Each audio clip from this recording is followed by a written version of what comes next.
going to be perfectly honest with you here. The last 2-3 weeks, well, it's been longer for West Ham, but the last 2-3 weeks of sort of West Ham YouTube, if you like, I'm talking about Hammers Chat, talking about for me here, by the way, have been completely miserable. Got to be honest, haven't enjoyed it at all, at all. The end of the transfer window was really bad. A lot of people very, very angry.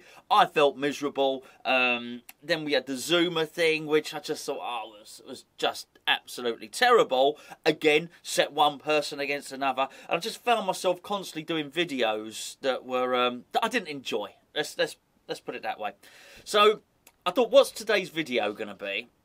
I basically decided not to do one because today's choice of video was going to be how to get Soufal and Soucek working again. And I thought, you know what?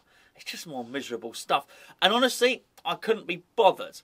And then, I'm not doing this as a plug, by the way, but then I opened up a certain app, which I will plug later.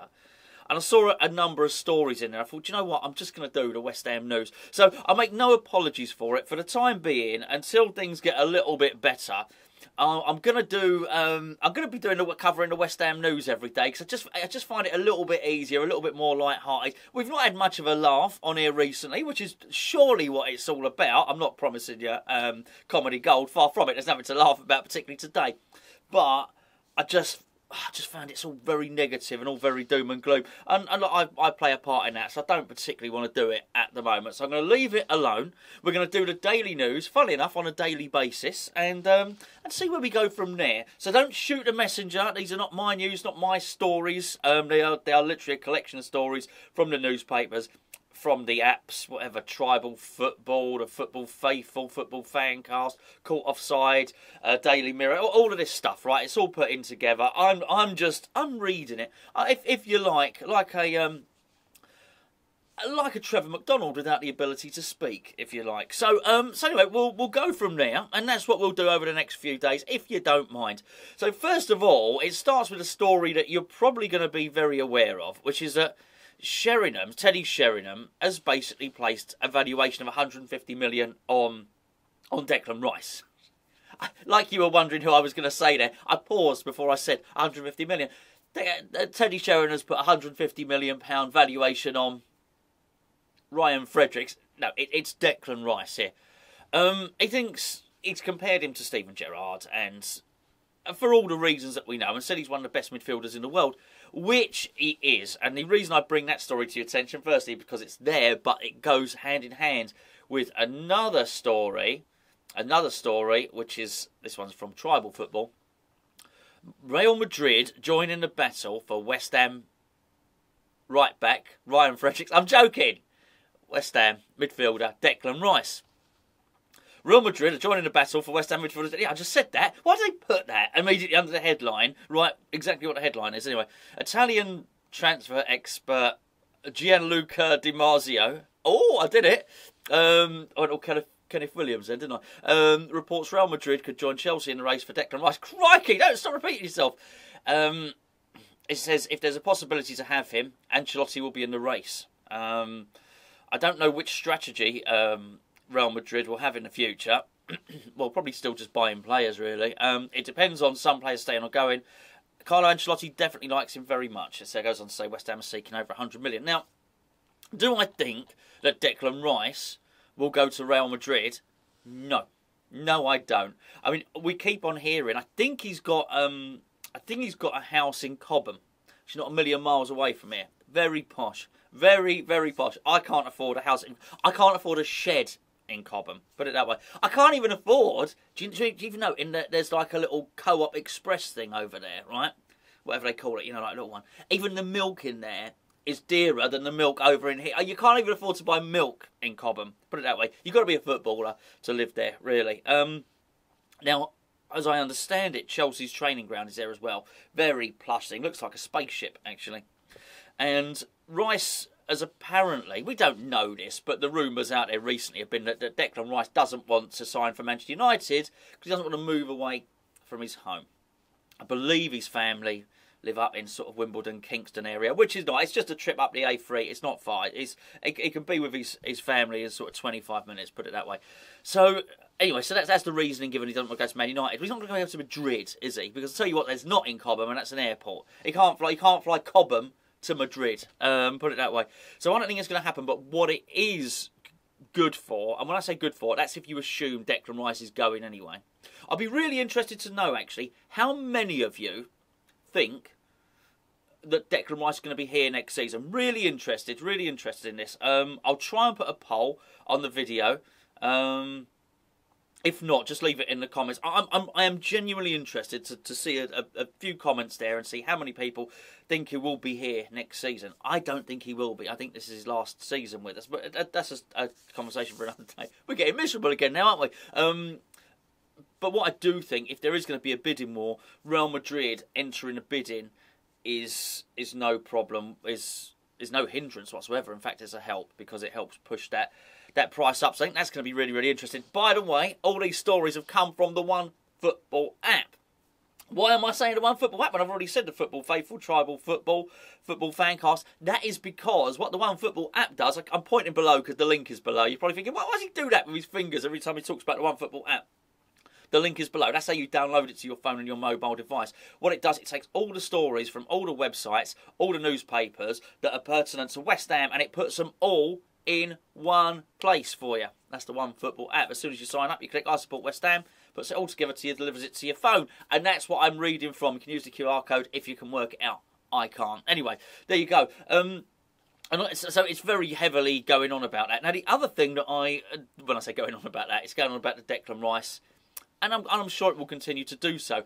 The other thing that's on there, and to be fair, if we're going to do little 10-minute videos on the news, I'm not going to be able to have time to cover everything, so I'll be back tomorrow. Hey, or boo, depending on how you feel about such things. West Ham expect Zuma to face Newcastle. Yes, sorry, don't worry about that. That's not the one I was looking for. No, West Ham star targeted by French giants, not Citroën. By French giants, oh, there you go, PSG, in deal which could reach 50 million. Are you joking or what?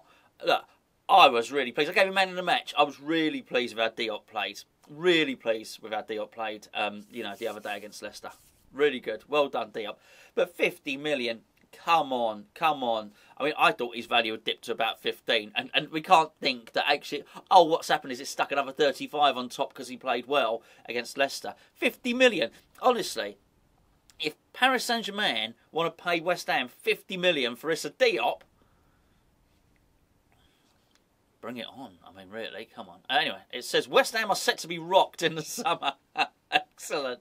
At least they've not repeated the headline with a bid from Paris Saint-Germain for one of their defensive stars. Oh, Craig, who's writing this stuff? Oh, my word, defensive stars. This target, a defensive star, just in case you're wondering, it's not Ryan Fredericks. It's not Zuma. It's Issa Diop is our defensive star. I don't mean to mock. I like him, but come on. The Parisians are interested in a deal for him and would be willing to bid anything up to 50 million. I mean, come on. I do wonder if they've got a quota system over there, though. You know, we've got a homegrown thing. Because obviously, Paris Saint-Germain want to sort of hoover up all the talent from all around the world. But do they have to have a certain amount of people who have come through the French system? If so, then that might be advantageous for them to do that. That might be an attractive thing. But are willing to bid anything up to 50 million. As the old saying goes, a fool and his money are easily parted, or more money than sense, or insert whatever you want in there. But don't go around saying that particular phrase, by the way. Anyway, I was surprised that Diop joined West Ham from French side Toulouse, in 2018. He's put in a number of strong performances across his 3.5 years at the club. That's a fair comment. Diop's played 114 times, scoring 8 goals, getting 2 assists. He got an assist the other day. He's helped collect 8 clean sheets. Collectors collects them. It's like an Easter egg hunt. Diop has struggled at times this season. That's fair. He finds himself lower down in the pecking order than Zuma and Dawson. Unfortunately, Bonner's been injured, so on and so forth. There you go. It says the possibility for Diop. I'm sorry, I shouldn't laugh. The possibility for Diop to play alongside the likes of Lionel Messi and Neymar next season will surely be too good of an offer to turn down on personal terms. As per transfermarket.com, I guess that's what it means, he's rated at 10.8 million. So a reported fee of 50 million would be well over his market value. Yeah, no, what's it, Sherlock? That's for sure. It seems David Moyes doesn't particularly fancy him at the moment. So this move could be best for all parties involved. Look, let's be honest with you. If somebody came in with 20 million for Issa Diop, we'd accept it. I don't care what anyone says. We just would. We just would. But I'm not slagging him off, by the way. Before someone says you're slagging him off, I think he's played really, really well for us. I think he had a great game the other day. We need him at the moment. I am saying, and I do think it's a legitimate football opinion. Get a lot of accusations. I think that's the other thing recently. There's been a lot of accusations of hate. You'll say, oh, I think his value might have depreciated. Hate. Yeah, why are you hating on him? Did a thing about Ben Rama the other day. I said Ben Rama was, what's I say? I said he was probably the most skillful player at the club, probably playing out of position. If he's going to play on the left, he really needs to nail it. This, I'd like to see him playing as a sort of false number 9 or right next to Antonio. I called him the most skillful player at the club. Why are you hating on Ben Rama? Harsh on Ben Rama. Oh, I don't know. Honestly. Anyway, so I'm not being harsh on Diop. I just don't think he's worth 50 million. I mean, let's be fair. Neither do you. Hopefully, Paris Saint-Germain do think that would be good, and David Moyes certainly would. And we'd bite their Parisian hands off for 50 million. Even if it was euros, I'll even accept euros from it. Anyway, there's loads more, and particularly I'm off now to try and pronounce the name of the Fulham centre half who apparently were interested in signing. I've had a go before. I'm not sure if I got it right. I'll be back tomorrow and I will try and pronounce his name for you. His first name is Tosin. Or is it Toisin? I can't even pronounce his first name. The second name is far more difficult.